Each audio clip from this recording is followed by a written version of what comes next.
دیکھتے ہیں کہ ان کو ریلیف ملتا ہے یا نہیں ملتا، کیونکہ ان پہ کوئی ایسا سنگین معاملہ نہیں ہے۔ ایک اور خبر بھی لے لیں کہ توشہ خانہ والے توشہ خانہ کیس میں توشہ خانہ میں ٹرائل کورٹ نے آپ کو معلوم ہے کہ درخواست خارج کر دی تھی اور عمران خان صاحب کے خلاف فیصلہ دے دیا تھا، لیکن وہ یک طرفہ فیصلہ تھا اور ون سائیڈڈ تھا، صرف ایک پارٹی کو سنا گیا تھا، دوسری پارٹی یعنی کہ پاکستان تحریک انصاف کو نہیں سنا تھا، اس لیے جو چیزیں تھیں وہ معاملات آگے نہیں بڑھ سکے، لہٰذا اب اسلام آباد ہائی کورٹ سے رجوع کر لیا ہے اور اب دیکھنا ہے کہ اسلام آباد ہائی کورٹ سے کیا ملتا ہے اس کی وجہ یہ ہے کہ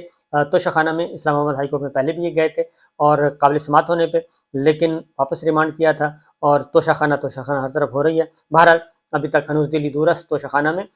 جو کرنا چاہ رہی تھی گورنمنٹ مسلم لیگ نواز وہ ہو نہیں پا رہا، اب دوبارہ اسلام آباد ہائی کورٹ میں معاملہ چلا گیا ہے۔ ایک اور خبر بھی لے لیں، اور انسداد دہشت گردی کی عدالت میں 5 مقدمات میں طلب کیا گیا تھا عمران خان صاحب کو گزشتہ روز، لیکن عمران خان صاحب اس میں اپیئر نہیں ہوئے، لہٰذا وہ کیس ڈیفر کر دیا گیا اور آئندہ سماعت رکھی گئی ہے 13 جولائی، اور 13 جولائی کو ابھی عمران خان صاحب جو ہیں وہ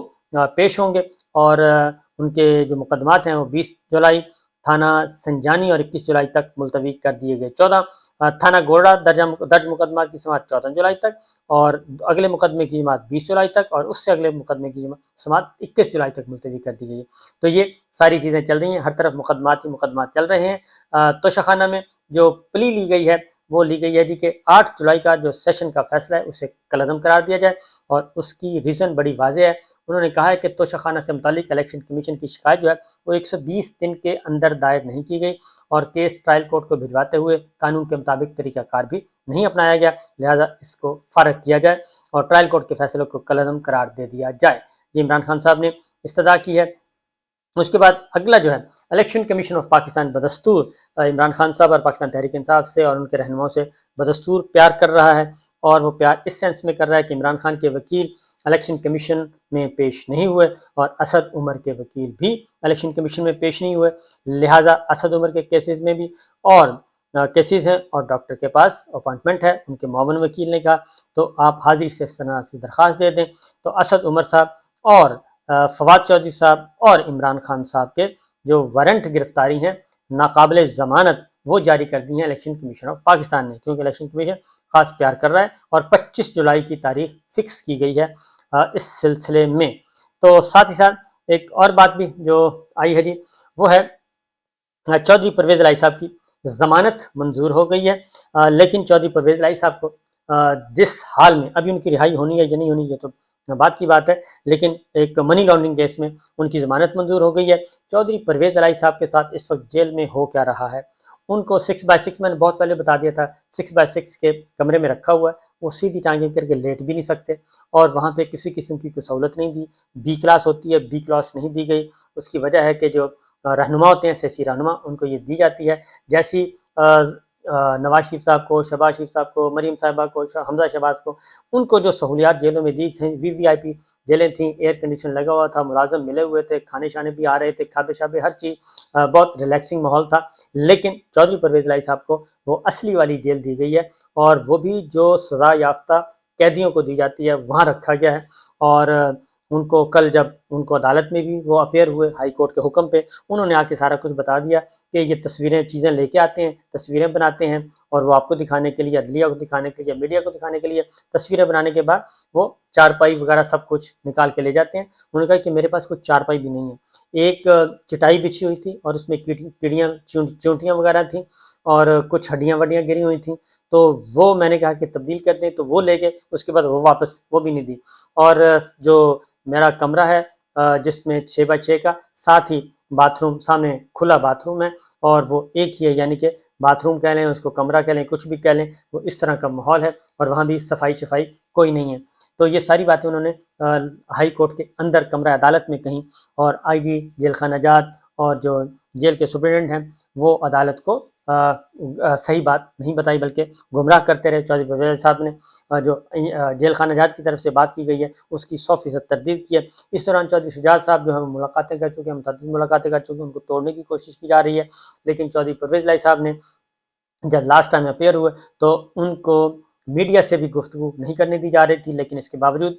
کچھ سوالات ان تک گئے اور ان کا جواب آیا۔ انہوں نے کہا جی کہ میں پاکستان تحریک انصاف کے ساتھ تھا، ہوں اور رہوں گا، اور اس لیے باقی کارکن بھی ڈٹ جائیں، مشکل وقت وہ ہے وہ ختم ہونے والا ہے۔ یہ سچویشن چل رہی ہے جی۔ اس کے بعد اگلا جو تنازع چل رہا ہے وہ ہے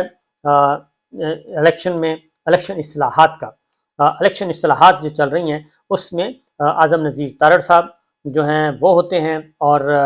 وزیر تجارت سید نوید قمر، فہمیدہ مرزا، طارق بشیر چیمہ، سینیٹر تاج حیدر اور سینیٹر کامران مرتضیٰ، یہ سب کے سب شریک، اور عام انتخابات 2023 میں سے قبل اصلاحاتی ڈرافٹ جو ہے وہ تیار کیا جا رہا ہے الیکٹورل ریفارمز کا۔ اب اس میں کیا ہوگا کیا نہیں یہ آنے والا وقت بتائے گا، کیونکہ یہ بند کمرے کے اجلاسوں میں فیصلے کیے جا رہے ہیں۔ جو اصل تنازع ہے وہ چل رہا ہے جی پاکستان پیپلز پارٹی اور مسلم لیگ نواز کے درمیان۔ پاکستان پیپلز پارٹی نوید قمر صاحب نے ایک بار پھر متنبع کیا ہے، اور انہوں نے کہا ہے کہ پیپلز پارٹی نے حکومت کو 8 اگست کو تمام اسمبلیاں تحلیل کرنے کی تجویز دے دی ہے، اور اسمبلیاں تحلیل کرنے کا فیصلہ وفاقی حکومت کو کرنا ہے، اور پیپلز پارٹی کا انتخابات سے قبل انتخابی اصلاحات چاہتی ہے، اور نگراں سیٹ اپ کسی صورت آئینی مدت سے آگے نہیں بڑھنا چاہیے، اور موجودہ سیٹ اپ میں مزید توسیع کی حمایت ہم نہیں کرتے۔ یعنی انتخابی اصلاحات پر سیاسی جماعتوں میں اتفاق کی رائے ضروری ہے۔ 3-4 باتیں چل رہی ہیں، یہ ساری گفتگو کا مطلب میں آپ کو بتا دیتا ہوں۔ 3-4 باتیں چل رہی ہیں۔ ایک تو یہ پیپلز پارٹی نے کیٹیگوریکلی کہہ دیا کہ ہم اس اسمبلی کی مدت میں توسیع نہیں ہونے دیں گے، یعنی کہ موجودہ حکومت کی توسیع کا کوئی ارادہ نہیں ہے۔ شہباز شریف صاحب کی وزارت عظمیٰ اگست میں ہر صورت میں ختم ہو جائے گی، سندھ اسمبلی بھی ٹوٹ جائے گی، پنجاب بھی اور سندھ بھی، قومی اسمبلی بھی اور بلوچستان بھی، یہ تینوں ٹوٹ جائیں گی۔ نمبر 2، پیپلز پارٹی نے ایک اور بات کی ہے کہ 90 دن سے آگے الیکشن نہیں جانے چاہیے۔ اسمبلی ٹوٹتی ہے تو 90 دن کے اندر اندر الیکشن ہونے چاہیے، اس سے آگے نہیں جانا چاہیے، طویل دورانی کا سیٹ اپ نہیں آنا چاہیے، اس سلسلے میں ہمارا کوئی کمپرومائز نہیں ہو سکتا۔ یہ بات انہوں نے نواز شریف صاحب کو بھی بتا دی ہے، یہ بات انہوں نے شہباز شریف صاحب کو بھی بتا دی ہے، اور مولانا فضل الرحمان صاحب کی جو رائے تھی اس کو بھی فارغ کر دیا گیا ہے کہ اس کو توسیع دی جائے، اور عمران خان صاحب کا پہلے کواڑہ کیا جائے، پی ٹی آئی کو ختم کیا جائے، اور اس کے بعد الیکشن کروائے جائیں، اور یہ اقتدار جو ہے وہ 1 سال اسی طرح چلتا رہے، اور اسی طریقے سے پنجاب اور خیبر پختونخوا کا بھی جو نگراں حکومتیں یہ بھی 1 سال آگے چلتی رہیں، یعنی بغیر الیکشن کے، بغیر جمہوریت کے، بغیر ووٹ کے اقتدار کے مزے لوٹے جائیں۔ تو لہٰذا یہ تجاویز جو ہیں یہ رد کر دی گئی ہیں۔ ادھر جو پیپلز پارٹی اور نون لیگ میں مقابلہ چل رہا ہے، پیپلز پارٹی نے مراد علی شاہ صاحب نے واضح طور پہ کہہ دیا کہ اگلا وزیر اعظم بلاول بھٹو ہوگا، اور ہمارے امیدوار وہ ہیں، اور بلاول ہوں گے، اور پاکستان پیپلز پارٹی پہلے سے زیادہ سیٹیں لے گی اور ہم جیتیں گے، اور مطلب یہ ہے کہ مسلم لیگ نواز جو ہے اس کے پلے کچھ نہیں۔ ویسے ٹیکنیکلی پاکستان پیپلز پارٹی درست کہہ رہی ہے کہ ان کی سیٹیں مسلم لیگ نواز سے زیادہ ہوں گی۔ اس کی ریزن یہ ہے کہ پاکستان پیپلز پارٹی کے پاس سندھ موجود ہے، جبکہ نون لیگ کے پاس کوئی صوبہ بھی نہیں ہے، اور نون لیگ نے جو پنجاب میں ظلم کر لیا ہے، جو ظلم کر دیا ہے لوگوں پہ، اور جو لوگوں کی چار دیواری کو پامال کیا ہے، اور پھر آخری بھی انتقام جاری ہے کہ مسرت چیمہ اور مسرت جمشید چیمہ دونوں، یعنی کہ میاں بیوی ہیں، پاکستان تحریک انصاف کے بہت ہی میاں عمران خان کے قریبی لوگوں میں سمجھے جاتے تھے، ان پہ پھر ان کے گھر پہ حملہ کیا گیا ہے، ان پہ ریڈ کیا گیا ہے، 60 پولیس والے گئے ہیں، گاڑیاں ان کی لے آئے ہیں، ان کے بچے کی ویڈیو بھی آ گئی ہے کہ جس طریقے سے ان کو ہراس کیا جا رہا ہے، اور یہ سب کچھ کیا جا رہا ہے اس لیے کہ پاکستان تحریک انصاف جو ہے وہ تو انہوں نے چھوڑ ہی دی ہے، لیکن اب کہتے ہیں کہ آپ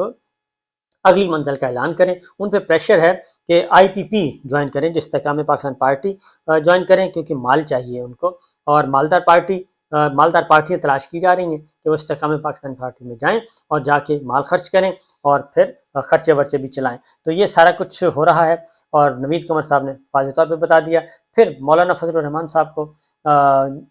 ایک طرف سے کہا جا رہا ہے کہ شہباز شریف صاحب کہتے ہیں کہ آپ کو ہم اعتماد میں لے لیا ہے، اور ان کو ایک کہانی سنائی ہے، نواز شریف صاحب اور زرداری صاحب کے ساتھ ملاقات کی، لیکن رانا ثناء اللہ صاحب نے کہا ہے کہ نواز اور زرداری ملاقات میں تو کچھ ہوا ہی نہیں، اس لیے مولانا فضل الرحمان صاحب کو بتانے کی یا مطمئن کرنے کی کوئی ضرورت نہیں ہے۔ اور مسلم لیگ نواز کی ابھی بھی اسٹیبلشمنٹ سے یہ مطالبہ ہے، army chief general Asim Munir صاحب سے، کہ جناب پاکستان تحریک انصاف کو الیکشن سے باہر رکھا جائے، پاکستان تحریک انصاف کو الیکشن سے باہر رکھا جائے، یہ مطالبہ ہے مسلم لیگ نواز کا army chief general Asim Munir صاحب سے۔ تو دیکھتے ہیں کہ یہ مطالبہ پورا ہوتا ہے یا پھر نہیں ہوتا۔ یہ 8 اگست کو جو اسمبلی توڑنے کا کہا ہے جی، 8 اگست کو توڑا جائے تو 8 نومبر سے پہلے الیکشن کروانا ضروری ہے، یعنی انتخابات جو ہیں وہ اکتوبر کے دوسرے ہفتے میں بھی ہو سکتے ہیں اور تیسرے ہفتے میں بھی ہو سکتے ہیں اور آخری ہفتے میں بھی ہو سکتے ہیں، اور زیادہ چانسز جو بن رہے ہیں وہ یہ ہیں کہ انتخابات جو ہیں وہ اکتوبر کے لاسٹ ویک میں ہو سکتے ہیں۔ تو دیکھیے آگے آگے ہوتا ہے کیا۔ عمران خان صاحب کو جو گرفتار کرنے کا پلان تھا ایک بار پھر مؤخر ہو گیا ہے، اور باقی جو نوٹس ووٹس جو ہیں وہ چل رہے ہیں۔ اجازت دیجیے، اللہ حافظ۔